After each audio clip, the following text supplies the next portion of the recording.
Kurt Busch will have a press conference and a major announcement Saturday morning at 8 a.m. Las Vegas time. Tony Stewart is fed up with NASCAR and angry at NASCAR, and Junior Motorsports announced that they're going to be holding their pursuit to going Cup racing. What's going on, guys? It's Daniel, and welcome back to our video. We've got a ton of NASCAR and other motorsports stories discussed here today on the channel. Let's go ahead and just jump straight on those really quickly. We're going to go ahead and start paint schemes and sponsorship news first. Let's jump on those really quickly. The first paint scheme we're taking a look at is Daniel Hammer's 2022 Alsco scheme. They're going to be seen this weekend at Las Vegas. Honestly, very simplistic with the colors, but I think it looks really good on this car. Looks really simplistic, looks really awesome, and I'm excited to see Daniel Hammer's scheme this weekend at Las Vegas. The next paint scheme we're taking a look at is David Starr's 2022 Amptricity scheme that we're going to be seeing this weekend at Las Vegas. Not a big fan of this paint scheme, to be honest with you. I think there's a little bit too much going on here with the colors on it, but it doesn't look the worst, but I've seen better, so hopefully David Starr, though, will have a good run in this car.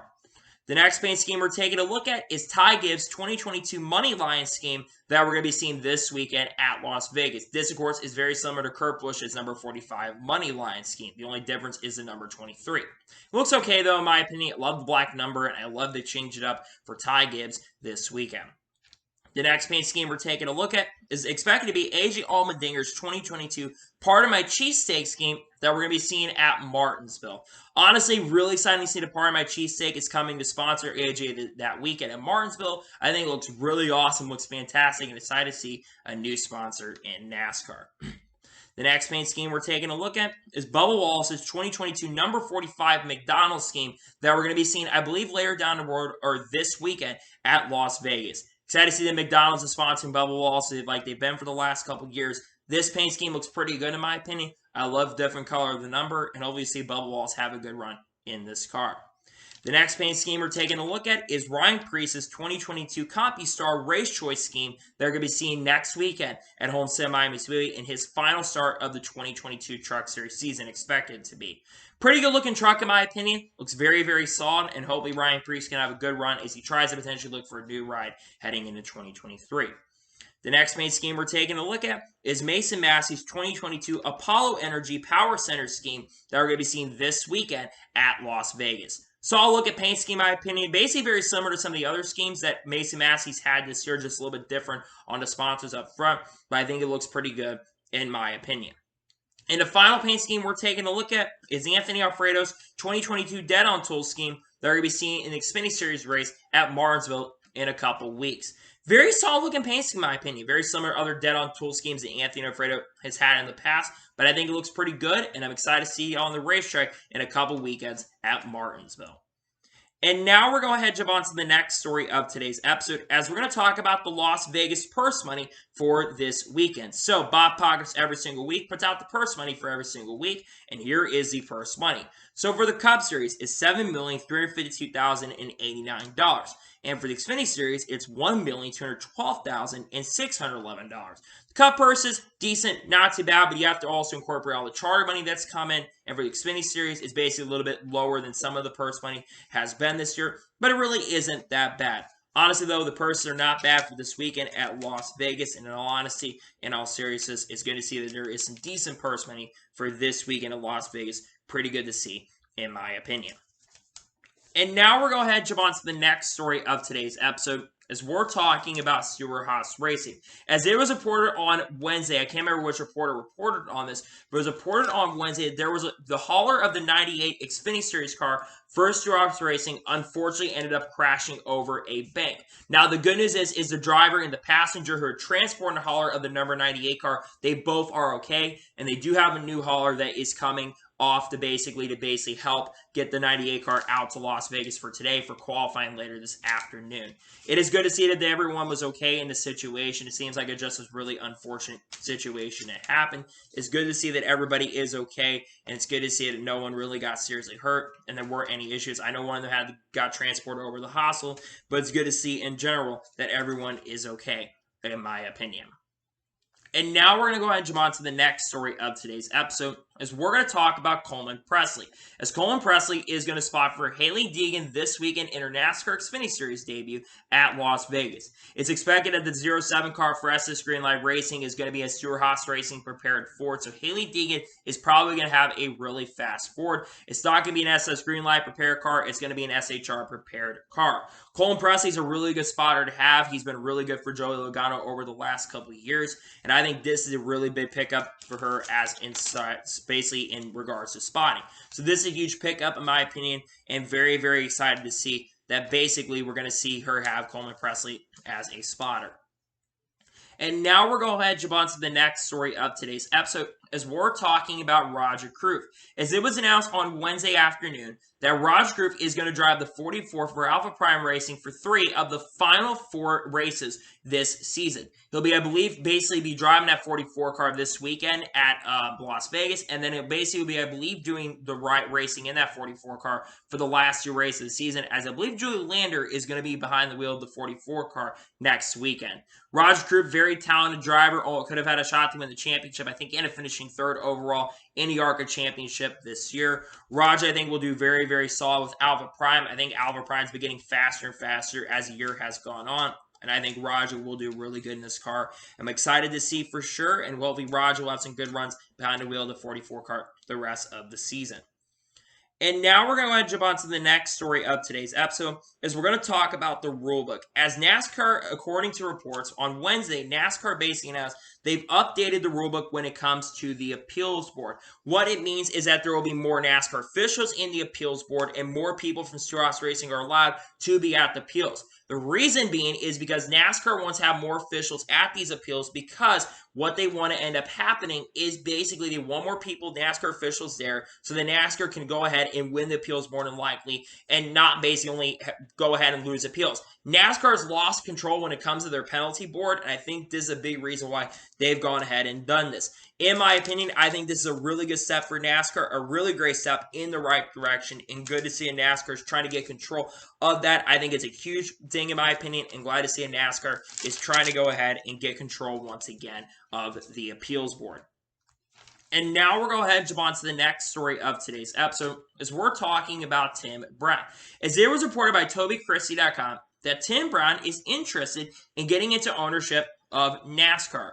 Over the last years, we've seen a lot of different people from different sports try to get involved in NASCAR. Floyd Mayweather, Michael Jordan, Pitbull, and now Tim Brown is also interested, also Emma Smith as well. And now you have Tim Brown who's interested in also getting into ownership of NASCAR as well. Tim Brown, I believe, is one of the legends of the NFL. He's a Pro Football Hall of Famer and has done a lot of big things in the NFL as well. This would be really cool for him to come into NASCAR. Of course, he probably used the number 81 number. I think he might have been at one point invested with the Randy Moss organization back in the day. I can't remember exactly. But it would be really cool for Tim Brown to get into the ownership world in NASCAR once again. I think it'd be really fun for sure. With that number 81 car, it would be really, really exciting. And it's cool to see that he has a legend of different sports getting involved. I think there's a lot of people who are interested in NASCAR, but of course, if they're going to get interested and run full-time, they're going to probably need a charter if they're going to run a run in the Cup Series. That being said, though, I think this would be really fun for him to be involved in the sport, and hopefully Tim Brown does consider this possibility that he could come to NASCAR in the not-so-distant future. It'd be fun for a new owner to come into NASCAR. And now we're going to go ahead and jump on to the next story of today's episode, as we're talking about Ty Norris. As it was reported by Adam Stern yesterday, that Ty Norris says safety is always a priority and one concussion is still too many. But he feels a little bit offended that he feels like NASCAR does not, that people think that NASCAR does not care about safety, especially if you look over the last 20 years. I think he's a little bit right in this situation, but what Ty Norris needs to understand is I think NASCAR, like I said, I think NASCAR does care about safety in a major, major way. Here's the thing, though. Drivers have been complaining all year long in this car. There is a lot of issues with this car, and they're basically working on resolving these problems. And they feel like there's a good chance that they can resolve these problems in the not-so-distant future. I get what Ty Norris is trying to say here, but at the same token and at the same time, I will say that I don't 100% agree with Ty Norris. I think NASCAR does care, but I think the reason his fans are frustrated because drivers are getting hurt a little bit more frequently. That being said, though, I understand Ty Norris' frustration, but at the same token, same time, I don't 100% agree with him, but that is just my honest opinion. And now we're going to jump on to the next story of today's episode, as we're going to talk about the crash test. As Corey LaJoie basically said on his Stacking Pennies podcast that he says the crash test last week of the new car clips reduced 50% on the G-loads. Jennifer I reported that from the show, and he says that basically 50% of the G-loads from that test basically are going to end up getting reduced that the drivers ended up feeling.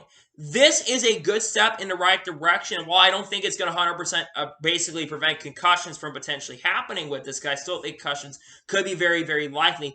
50% of the GLOs that the drivers are feeling when they're hitting the wall, that is going to be much, much better, and I think drivers will be able to recover a little bit more. I think NASCAR is going to try to put some new crush zones in the back of the car, and NASCAR, of course, is going to be paying for all the new parts that are going to come in as well, which I think is a major step in the right direction and a great olive branch to the teams as well. To me, I think this is really, really good to see that at least they're heading into the right direction. I'd love to see that a little bit more reduced. If they reduce to like 60 to 70%, I think a lot more fans would be happy. But it's a good step in the right direction and a really good process that NASCAR is trying to work with the teams to come up with a solution to fix this problem and hope that we do get a situation in a not so distant future so things don't get much worse for NASCAR. And now we're going to go ahead and jump on to the next story of today's episode, as we're going to talk about Toyota. Now, David Wilson was on SiriusXM NASCAR radio as of recently, and he basically talked about Toyota racing development. He basically says our sport is better because of this investment that we are making when it comes to TRD and Toyota racing development. I will say when it comes to TRD, I've been very, very critical of TRD and how they've handled things as of recently. They've got a lot of talent, but they don't have enough rides to fill for their drivers. However, they have been able to have a lot of talent come into sport, and a lot of these talents have been able to go find different rides to race at. Look at Noah Gragson. Noah Gragson was part of TRD. Now he's at Junior Motorsports and is in a championship contender and has won 7 races in 2022. Chris Abelli's still part of Toyota, but Chandler Smith, he's going to be joining College Racing next year and wouldn't have really had those opportunities to race at College Racing if he had not been able to show his talent with Toyota Racing Development. A lot of drivers have been able to come and go. They've been able to bring new drivers in and out of teams. And I think TRD has done some good things to the sport, but they've also done some not so great things to the sport they probably should absolutely be called out for. That being said, though, I will say when it comes to Toyota, they have done some good things for NASCAR, and there are some things that they're headed toward in the right direction. And hopefully TRD will continue to bring some development in, and hopefully they're able to find some people to replace their talents. They do have a lot of talent in their groups. Hopefully they are considering working on that in the not so distant future. And now we're going to go ahead and jump on to the next story of today's episode, as we're going to talk about Kurt Busch. As Kurt Busch, basically Kelly Cran reported this from the Race for the Championship show when it comes to Kurt Busch's Pocono wreck. And Kurt Busch said on that show, in that episode, he says, I 1000% knew that it was a different kind of hit. That's been the scary part and the tough part. That is absolutely crazy to me that he felt that and he knew that hit was much, much different, and he really, really felt the hit compared to other hits. Kurt Busch has taken some massive, massive hits throughout his career and has been involved in many, many wrecks throughout his career. He's been in the Cup Series for many, many years. But the fact that he knew that hit compared to other hits was really, really major and more major compared to others is absolutely nuts and absolutely crazy to me that he kind of felt the hit a lot more than other hits he has felt in the past. When you think about Kurt Busch's talent, Kurt Busch has been in the sport for many, many years, and the fact that Kurt Busch could feel that hit a lot more is absolutely crazy to me. So maybe we'll see Kurt Busch back at this point, but I really don't know. But it's very interesting the insight that Kurt Busch gave from the show, basically Race for the Championship. And now we're going to go ahead and jump on to the next story of today's episode, as we're talking about Blake Harris. As was announced earlier this morning, that Blake Harris is going to become the crew chief for Alex Bowman in 2023 and will leave Front Row Motorsports. Blake Harris has been the crew chief this year for Michael McDowell this year, and you look how Michael McDowell's informed. Michael McDowell's had a career year as a driver with already 12 top 10s this year, and with his best average finish he has had in his career with like a 16.9 average finish. It's been really solid, and I think a lot of that has to do with Blake Harris. Of course, Gray guys will be retiring from full-time crew chiefing at the end of this year, so they needed a new crew chief, and Blake Harris, in my opinion, is a massive pickup for Hendrick Motorsports. Blake Harris is probably one of the most underrated crew chiefs in NASCAR, and I think he has played a big factor in the success of Michael McDowell this year and how Michael McDowell has performed as a driver. I expect big things from Alex Bowman and Blake Harris next year. I really think both of them are going to gel very, very well next year, and I really believe that Blake Harris is going to do really good for the team next year. I expect major, big upgrades for the team next year in performance. I think Bowman's consistency will come back next year, even though Bowman's had the concussion-like symptoms as of recently. I do think that we're going to see Blake Harris really help coach Alex Bowman through some of these issues and really help Alex Bowman become a very solid driver. So I'm excited to see for sure that Blake Harris is joining the team, and this is a massive pickup for Hendrick Motorsports, in my honest opinion. And now we're going to jump on to the next story of today's episode, as we're talking about Spire Motorsports. As Davey Siegel put out a report yesterday, that Spire Motorsports is going to announce their 2023 driver and crew chief lineup on Tuesday, October 18th at 11 a.m. Eastern. It's expected it probably will be at the NASCAR Hall of Fame, or probably will just be a press release that is going to come out, or a live stream that is going to be announced. Now, I'm not sure how many cars they're going to have. I would think there's a good chance that they are going to have 2 cars heading into 2023. I anticipate that Corey LaJoie will be back in the 7 car, but the big question is, who is going to be in the 77 car next year? It's unclear at this point. It could be someone that's a free agent in NASCAR. Who really knows at this point? But it will be definitely interesting to see who does get behind the wheel of his 77 car, who the crew chiefs are going to be. If Spire Motorsports was smart, they would put 1 full-time guy in their car, both 2 full-time guys in their 2 cars. Because I think one of the issues Spire is that 77 car, they've had 2 drivers in their rides, and it's been a big issue for them. They need to be a little more consistent with what they have, and I think it'd make a lot more sense for Spire Motorsports to have 2 guys basically into 2 cars instead of having basically like multiple drivers into 77. I think having 2 full-time cars makes a lot more sense. So hopefully they do end up doing that, and honestly, it would make a lot more sense if they do go ahead and put 2 different drivers, basically put LaJoie in the 7 and someone else that they could be behind the 77. We'll have to wait and see what happens, but they will be announcing their 2023 lineup here in a not-so-distant future. And now we're going to jump on to the next story of today's episode, as we're talking about Kyle Busch. Now, Joe Gibbs Racing was on Sirius 7 NASCAR Radio a couple nights ago, and he basically says they really tried to keep Kyle Busch in their organization, but unfortunately when M&M's left and they couldn't find a sponsor like Oracle, they unfortunately dropped him. And he also said jokingly that he says that he's not looking forward to racing against Kyle Busch and racing against the A-Team next year. He's really not looking forward to them in a joking fashion and in a joking manner. Kyle Busch, of course, will not be returning to Joe Gibbs Racing at the conclusion of the season and will be joining Richard Childress Racing to drive the A car next year. I think Richard Childress Racing got a massive pickup by bringing Kyle Busch in. That A-Team has been really solid this year. You look at Tyler Reddick with 3 wins so far this year. That team's been really good, and I expect more wins, including potentially a win this weekend at Las Vegas for Tyler Reddick. But Kyle Busch leaving Joe Gibbs Racing, let me say this. I believe there is truth to be said that Joe Gibbs tried to keep Kyle Busch. I think they really wanted them here. But unfortunately, when they lost that opportunity to have Oracle, I think that's when the talks ended up stopping. And I think that's when the conversations ended. And I think that's why Kyle Busch left the organization to go to a new team. So I do trust Joe Gibbs on this one. I know a lot of people probably disagree with me on this, but I don't think that they really were trying to officially get rid of him. I think they wanted to keep Kyle Busch in the team, but unfortunately they were not able to. So while it's really frustrating for sure that basically that's happening, I think it's the truth. And honestly, it is very frustrating, no doubt about that. But at the same token, at the same time, I do actually really believe Joe Gibbs when he says they did try to keep Kyle Busch. I know people disagree, but I do personally believe that they actually did try to keep Kyle Busch. We'll see how Kyle Busch does next year at RCR, but I expect big things from Kyle Busch next year. And Ty Gibbs is expected to drive the 18 full-time next season, but that probably will not be announced until after the season concludes. And now we'll go ahead and jump on to the next story of today's episode, as we're talking about Justin Allgaier. As it was announced yesterday that Justin Allgaier will be returning to Junior Motorsports in 2023 to drive the number 7 car.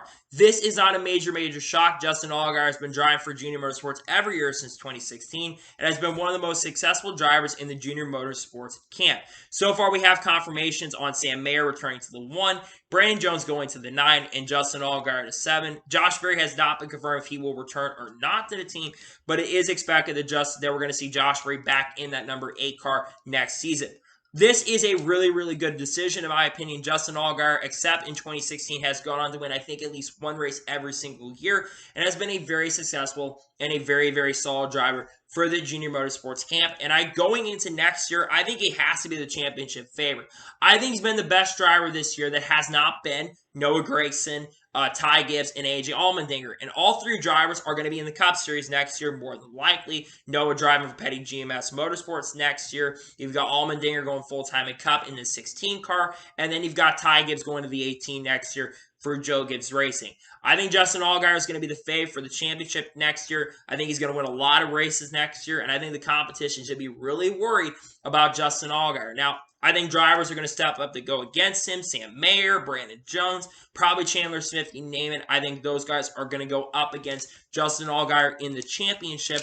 But I expect that Justin Allgaier will be a championship threat. And I do really expect that he will do really good with the team heading into 2023. I expect big things from the team. And I'm really looking forward to see what Justin Allgaier can do. I expect multiple wins for Allgaier and him to be a championship threat in 2023.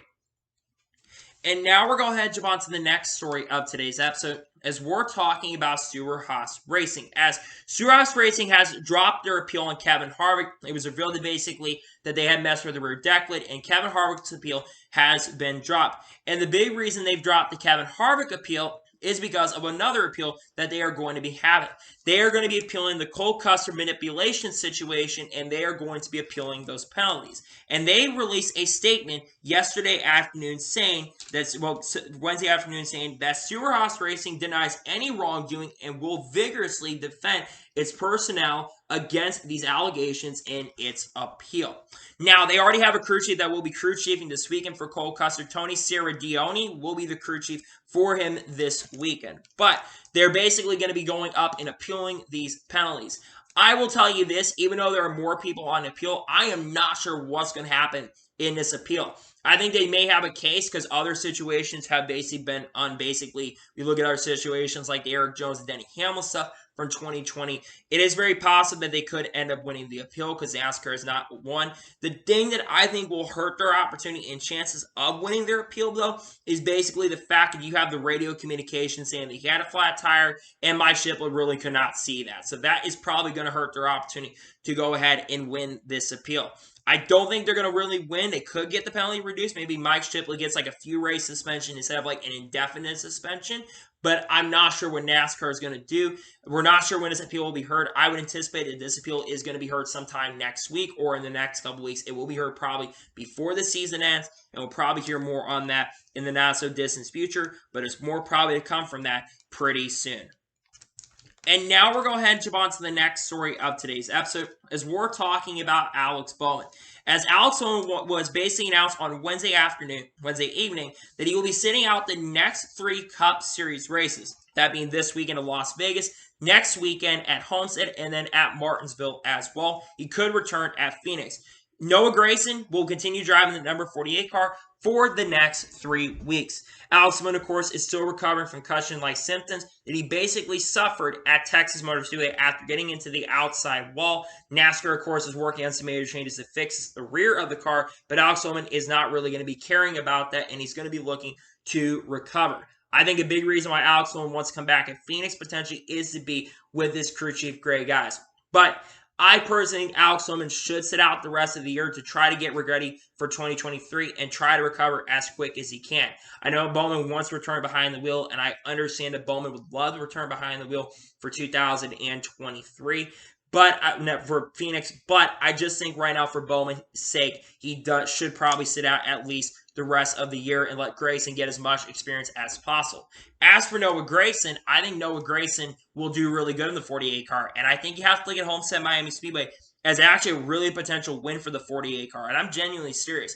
I can see Noah Gragson winning at Homestead. I think Gragson's been really fast and Xfinity at this racetrack, and I do expect big things for Bowman for him going into that weekend. So I expect good things from Gragson, and it's unfortunate Bowman is basically out another weekend, another 3 weeks once again. Expecting hopefully he can recover quickly and be back behind the wheel at Phoenix, but I don't think Bowman will be back before the end of the year, unfortunately. And now we're going to jump on to the next story of today's episode as we're talking about Rockingham Speedway. Now, it was reported by Brett Baldeck yesterday that Rockingham Speedway is going to be beginning a repave this month on hopes of attracting series like NASCAR. The goal as well for Rockingham Speedway is adding lights, remodeling suites, and adding 5,000 seats to Rockingham Speedway. Rockingham Speedway has not hosted a NASCAR Cup Series day since 2004 and has not hosted a NASCAR day since 2013, which was won by 2021 NASCAR Cup Series champion Kyle Larson. Rockingham Speedway is also one of 3 tracks that got major grant money. I believe Rockingham got around $12 million from that grant, if I'm not mistaken. Something like that, $9 or $10 million they got from the grant. And the biggest reason they're repaving the track as well is because they've had that Hoosier Tire situation where they tried to get some of the lower series like the Cars Tour to get involved, but unfortunately that never came to fruition because of the issues with the Hoosier Tires. That being said, though, this is a massive pickup if Rockingham can return. Now, one thing that could become an issue is there's a lot of tracks in that area of North Carolina and South Carolina. You've got Darlington right in that area. You've got, of course, Charlotte Motor Speedway. You've got North Wilkesboro close to that area. You've got Marsville is kind of close to that area. You've got other tracks that are kind of in that area. You don't want to have too many tracks kind of in that general area, if that makes any sense. One idea I've had for Rockingham is they could do basically do 2 different times. They could have the All-Star race and basically do like where you have Rockingham one year and then you have North Wilkesboro another year, or just make it a points-paying race. That could be very possible.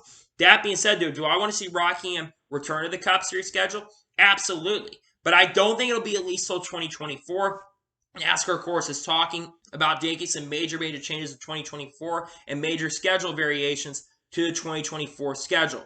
It would definitely be really awesome if Rockingham could be part of those schedule variations and schedule changes heading into 2024, but we'll have to wait and see what happens. But it is really good to see that there are genuine talks about a repave heading into 2024 and 2023, and repave beginning expected to be done by the end of December. That's the goal for the repave to be done, and hopefully whatever changes they're making, it will keep the character in the racetrack and keep the racing as good as it can heading into 2023. Hopefully, we'll see some really good changes and some great things happening in the not-so-distant future. Hopefully, we'll see some good things for the track here in the not-so-distant future. Now we're going to go ahead and jump on to the next story of today's episode as we're talking about Junior Motorsports. As it's been reported by multiple outlets that Junior Motorsports will not be going cup racing at this current time. Now, according to reports that come out as of recently, Adam Stern kind of did a really good report as well. Dale Jr. talked about it on Dirty Mo Media. And Dale Jr. basically said, it made me go, I need to wait and pause. I don't want to buy this charter now because it's not a successful business venture. Everyone is wondering if that $28 to $30 million deal valuation on the charters is a real or a bubble. Dale Jr.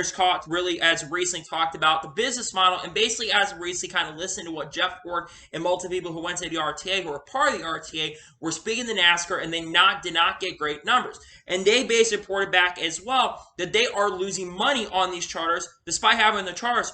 They're losing money every single year, including Joe Gibbs Racing and Hendrick Motorsports, which is why Junior Motorsports is not jumping up to the Cup Series. This is really unfortunate, but not a major surprise to me, and I'll explain why.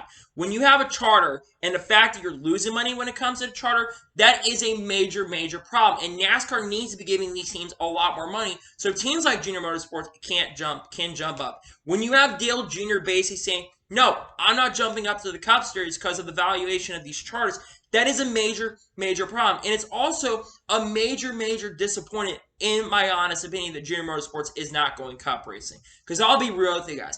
I want to see Junior Motorsports in the Cup Series as much as a lot of you other people do. Junior Motorsports being in Cup would be huge for the sport. And I think having it just like Junior Motorsports in there alone, in the Junior brand being the Cup Series once again alone, would be massive for NASCAR, because of the fact that Dale Jr. still is probably the most popular person in NASCAR, despite not competing in NASCAR really full-time for the last 5 years. Fans really want to see Junior back in the Cup Series in some sort of capacity. Now, I don't think it's out of the realm possibly in the long term that they could come to the Cup Series. but I don't think they're going to come at least for the next few years. I think the earliest we'll see Junior Motorsports, if they do go cup racing, the earliest will probably be after the TV deal. And honestly, it depends on how this TV deal goes. We may never see Junior Motorsports in the Cup Series as well. But honestly, why would you want to join the Cup Series when you're losing money right now? And why would you want to join the Cup Series when you're making money in Xfinity Series and you're making more money in Xfinity right now and you're losing money in Cup? Why would you jump up the Cup and sacrifice all the success you've had in the Xfinity Series? It makes a lot of sense, in all honesty, that Junior isn't making that jump up. But also, at the same token, at the same time, like I said a minute ago, it is extremely disappointing that a team like Junior Motorsports can't go up to the Cup Series because of these charter rules. And I just hope that when it comes to this next TV deal that does come, I hope these teams can earn a lot more money when it comes to the next TV deal, because I understand the NASCAR, they want to have their piece of the pie. But truthfully, NASCAR needs to give a bigger piece of pie to the drivers and the teams, because it's been reported that the teams are only getting 7% of that charter value, and they're getting 7% of the pie, despite reports saying that the teams and drivers get 25%. NASCAR gets a majority of that pie, and they get a bigger piece of the pie than people realize, because they do own a lot of these tracks. We need a team like Junior Motorsports and Cup, though. Truthfully, we need a team like Junior Motorsports and Cup. I think if you get a team like Junior Motorsports in the Cup Series in the not so distant future, whenever this TV deal does get done, I think that you will have a better outlook on the sport long term. So I am definitely extremely disappointed that a team like Junior Motorsports is not going Cup racing because of the situation with this charter system. And hopefully whatever they do when it comes to this charter system and they get the stuff sorted out, because again, they've said the charter system isn't the big problem, but then again, you look at how much it costs for these charters.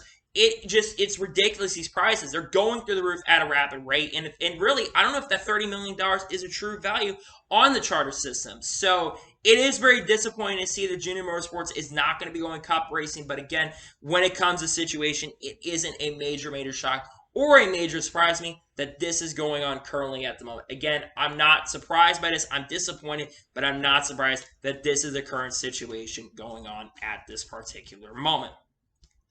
And now we're going to jump on to the next major story of today's episode, as we're talking about Tony Stewart. Tony Stewart was recently at a charity event at Texas Motor Speedway, and he is not very happy at NASCAR and currently is fed up and angry at NASCAR currently at the moment. According to a report from the Associated Press, Tony Stewart says, "I'm so mad at NASCAR right now. I'm not talking about it. If it weren't for the fact that I've got a couple appearances that I have to make, I wouldn't be in another NASCAR race the rest of the year. Wouldn't waste my time." And also said, "I'm glad that I've got these NHRA races to go to because I'm really happy to be at NHRA currently at the moment, and I'm fed up with NASCAR at the moment." Holy crap. This is the first time that Tony Stewart's been this mad at NASCAR in a very long time, and this is reference to a tweet that came out. Now, thank God for David Lane kind of reporting on this, because Tony Stewart does not run that account. Some social media presence really helps kind of run Tony Stewart's Twitter account. Now, let's talk about Tony Stewart being angry at NASCAR. I've seen some people reference the recent penalties that have come out to NASCAR, really the one with the Cole Custer penalty. And I do think the Cole Custer penalty that they've received for the inconsistencies, I think that has played a factor into it. But I think there's a lot more that meets the eye when it comes to the Tony Stewart frustration. I think Tony Stewart's anger at NASCAR has been gently building up for the last years, really since around the end of 2020. I think it all started with Eldora. Eldora got taken off the schedule basically because they wanted to bring Knoxville on, and I don't think Tony Stewart was happy about that. And a big reason why I think the SRX was formed. Then Tony Stewart's bad at Ford as well, because Kyle Larson, they tried to get Kyle Larson on Stewart-Haas Racing. Ford said, no, we're not going to worry about that investment. And then basically Kyle Larson goes on to win the 2021 Cup Series Championship, and Tony Stewart was not happy about that. Then you get the recent situations with Kevin Harvick, basically complaining about the next-gen car, the safety aspects with Kurt Busch being injured, and then, of course, recently with the Cole Custer penalties and the inconsistencies. And I'll be real with Tony Stewart on this one. I don't blame Tony Stewart for being upset right now. I don't blame him.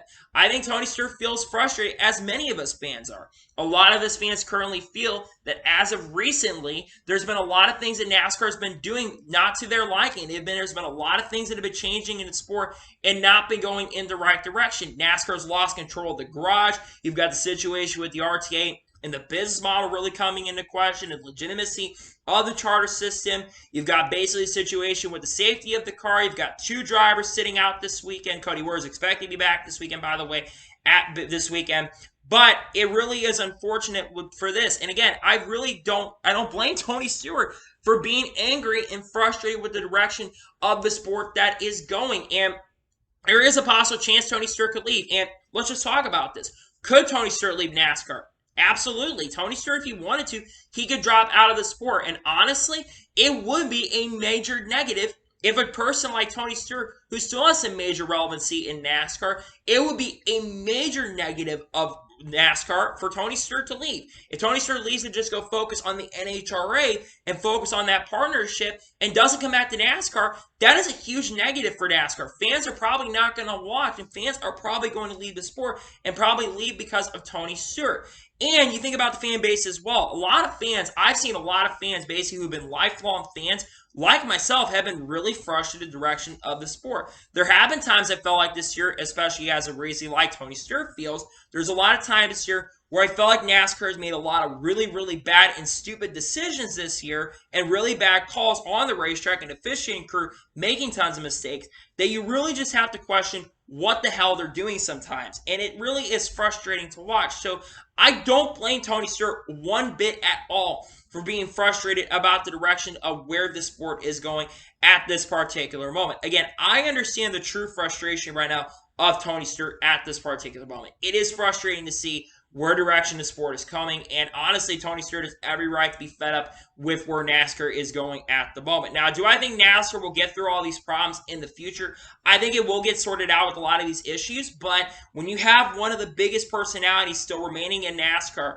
basically saying, I'm fed up with NASCAR, that's not good for the sport right now. That's a really bad thing to hear from Tony Stewart. And then you got the Junior Motorsports stuff where Junior doesn't want to go up the Cup. NASCAR is definitely in a dark position at the moment right now where things are going. I think things will get sorted out and all these problems will get fixed in the not so distant future. But man, the direction of NASCAR right now is not good for the long term. And we're headed toward a really dark place at the moment. And honestly, it really is not a good look for the sport currently, in my opinion.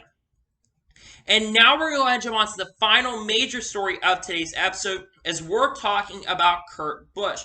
Now, Kurt Busch has a press conference that is going to be scheduled for Saturday at 8 Pacific Standard Time, which is Las Vegas time, 10 a.m. Central Standard Time, and 11 a.m. Eastern. Now, this conference will be taking place in his hometown.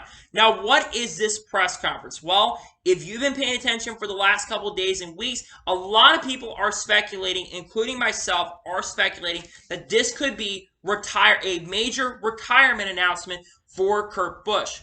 A lot of people have been talking about this over the last week. We talked about this a couple days on the channel, but there is expected that 2311 Racing has bought out Tyler Reddick's contract from Richard Childress Racing, and that Tyler Reddick will be driving the number 45 car full-time next year. Now, Candace Spencer was the one who reported on that. Lee Spencer was the one who originally reported on that, and a lot of other media outlets are reporting on this as well. I think that this Kurt Busch press conference has a lot of coinciding with this. Let's talk about Kurt Busch in this situation. If this is true that Kurt Busch is retiring, and if it truly is the end for Kurt Busch, and he does truly announce that he is going to retire from full-time racing in the NASCAR Cup Series, this is so and really unfortunate for many, many reasons. And I'm going to explain why this is really, really unfortunate. You think about Kurt Busch. Kurt Busch probably did not want to go out this way, to be honest. I don't think Kurt Busch really did want to retire from NASCAR. Kurt Busch still had a lot of success that he really wanted to do. And at least Kurt Busch is going out in his own terms. But it's really unfortunate because you look at the success of a driver like Kurt Busch. Kurt Busch has won many racing cups. I think he's won 34 Cup Series races. He won a Cup Championship back in 2004, won the Daytona 500 in 2017, won the All-Star Race and Coke 600 in 2010, got the race in the 2014 Indianapolis 500, and went on to finish 6th, which is really impressive, and also competed in the NHRA in 2011, which many drivers have not been, and NASCAR haven't really done before. He's one of a few NASCAR drivers in the history of the sport that have been able to do that and race, and I think he almost won his event as well. Kurt Busch's name and legacy in racing are going to go down in legendary. And to me, Personally, I think he is a first ballot Hall of Famer with all success he's been able to accomplish. He's also won with 5 different organizations, which not many drivers can say they've been able to do. He's won with Roush Fenway Keselowski Racing back many times. He won with Team Penske. He won with Stewart-Haas Racing, Chip Ganassi Racing, and 2311 Racing. And has also been a great ambassador for the 2011 branding as well. And also, I think he's been a great mentor for Bubba Wallace. And you look how Bubba Wallace has performed this year with 2311 Racing, and they've been extremely successful in 2022. And I expect more success for 2311 Racing heading into 2023. So if this truly is it for Kurt Busch, it is going to be a really unfortunate ending for Kurt, because Kurt, I think, is still an extremely talented driver and probably do great, but I think Kurt Busch will not have the same level of performance that he's had in the past. But let's go over to contrary. As expected, Tyler Reddick is probably going to be behind the wheel of the 45 car. And I think that Tyler Reddick is going to be a massive pickup for 2311 Racing. It would have been really frustrating to see Tyler Reddick drive a third Richard Childress Racing car, not being allowed to be in those meetings with Richard Childress Racing, and not be able to talk to his own organization to really get some advice and really be part of those team meetings, because he would not have been able to be in those team meetings. Going over 2311 Racing early, especially with how talented Reddick has been, he's already won 3 races this year in that 8 car. I think that he is going to do really great at the team next year. Reddick, I expect to win a lot of races next year. Well, not a ton, but I expect Reddick to absolutely be a championship threat and a championship contender heading into 2023, because Reddick's been really good with Richard Childress Racing, and if not for the fact that basically Reddick got taken out of round of 16, I think Reddick could have been a legitimate championship 4 contender, and I'm genuinely serious. Reddick's been really solid this year in Cup. 3 wins this year. Only one of 2 drivers scored at least 3 victories this year. Reddick is going to do probably some major things heading to next year, and I cannot wait to see what he's going to do with the team. And I think 2311 Racing is only going to get better. Now, let's go back to Kurt Busch. Could Kurt Busch do part-time next year? Possibly. It's possible Kurt Busch could be announcing that I'm not going to run full-time anymore, but I'm going to be racing part-time next year. That could also be a very big possibility for Kurt Busch. But whatever is going to be announced for 2311 Racing, if this is truly the end for Kurt Busch, he absolutely has had an incredible and a great career in the sport of racing, and truthfully, he's had a fantastic career, and I hope he gets in the first ballot Hall of Famer. I think he'd be eligible for probably around 2025 to 2026, and by that point, some big names are going to be in there, and I think Kurt will have that major opportunity to be a NASCAR Hall of Famer for 2025 or 2026. So we'll see what happens, whatever this announcement is tomorrow, but it's going to be a pretty big deal, and I think there's going to be a lot to discuss about that. Whatever that announcement and press conference does happen, we'll probably discuss more on that, but I think it's going to be the end. And personally, it sucks to say that, but I think this is truly the end for Kurt Busch, and it's really sad to see, but I think, unfortunately, this is the end for Kurt Busch's career, and it really is unfortunate, in my opinion, but he truly, to me, is a first ballot Hall of Famer. So, that is your today's long NASCAR and Motorsports video. I want to thank you guys for watching. Please like and subscribe to the channel, notifications on, so be notified when a video does go live on my channel. Follow me on Twitter, Facebook, and Instagram, and support me on Patreon as well. Links in the description below over that. And comment below your thoughts on today's video. Do you think this is the end for Kurt Busch or not? Let me know in the comments below. And what are your thoughts about Tony Stewart being fed up and frustrated with NASCAR? Let me know in the comments below. Tomorrow on my channel, I anticipate 2 videos dropping on the channel. First, the Kurt Busch announcement will probably be dropping tomorrow. And then we'll have another video out for the NASCAR Xfinity Series review at Las Vegas. And then on Sunday, we'll have the Cup review from Las Vegas. And Monday, all the other NASCAR news stories to discuss that we'll discuss on the channel. So anyway, like I said, I want to thank you guys for watching today's episode, and I'll see you guys next time for some more great, awesome NASCAR content and other motorsports content on the channel like this. Take care, everybody.